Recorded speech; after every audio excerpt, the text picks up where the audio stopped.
Hello, students, teachers, parents, history nerds. Hello, everybody, and welcome to Nutshelled History, where we lay out the facts, the good, the bad, and the ugly. We are continuing our ancient history series by looking at the Gupta Empire. Don't forget that there's a link for a fill in the blank worksheet in the description. I just ask that you like and subscribe. I apologize for any mispronunciations ahead of time. I do my best. After the collapse of the Maurya Empire, India broke into many small kingdoms. Meanwhile, invaders and traders brought new ideas from the ancient Greeks and other people. Indians built on these ideas to make their own advances in art, literature, math, and science. A new empire in India. About 500 years after the Mauryas, the Gupta dynasty reunited northern India. Under the third Gupta ruler Chandragupta II, the Gupta Empire reached its greatest size. Like Ashoka, Chandragupta II worked to bring peace and prosperity to India. Unlike the Mauryas, the Guptas did not try to rule their entire empire directly. They left most decisions in the hands of local leaders. The people of the Gupta Empire were subjects of the emperor, but some also had a kind of citizenship, or a status, with political rights and obligations. What was Gupta culture like? Around the time of the Guptas, artists produced great literature, painting, and architecture. The literature of the Gupta period included poetry, plays, and fables featuring animals. These works still influence Indian culture today. Music and dance also thrived during the Gupta period. Some forms of Indian drama combine stories, dance, and music, along with elaborate makeup and costume. The game of chess was invented under the Guptas. Both Hindus and Buddhists showed engineering skills in building many temples and monasteries during this time.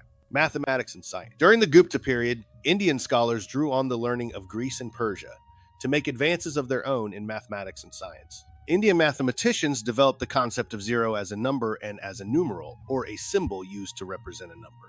Probably the greatest advance was the decimal system, a counting system based on units of 10. Together, these advances were the basis for what we know as the Hindu-Arabic or Arabic numerals, in use worldwide today. Indian scientists under the Guptas also made advances in astronomy, medicine, and metallurgy.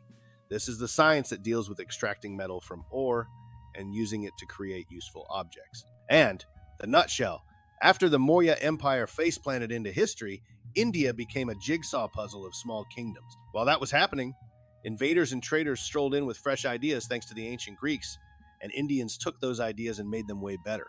Fast forward 500 years and boom, the Gupta dynasty reunites northern India, with Chandragupta II leading the charge like a chill version of Ashoka who preferred local leaders doing the hard work. The Gupta era turned into a golden age where art, literature, music, and drama flourished, complete with fancy costumes and stories starring wisecracking animals. Oh, and they casually invented chess. Meanwhile, Indian mathematicians revolutionized numbers with the concept of zero and the decimal system, basically giving the world the numerical tools to invent calculators, memes, and credit card debt. Science boomed too, with breakthroughs in astronomy, medicine, and metallurgy. The Gupta period was less empire stress, more cultural flex. There you have it, folks. That is the Gupta Empire nutshelled. Thanks for stopping by Nutshelled History.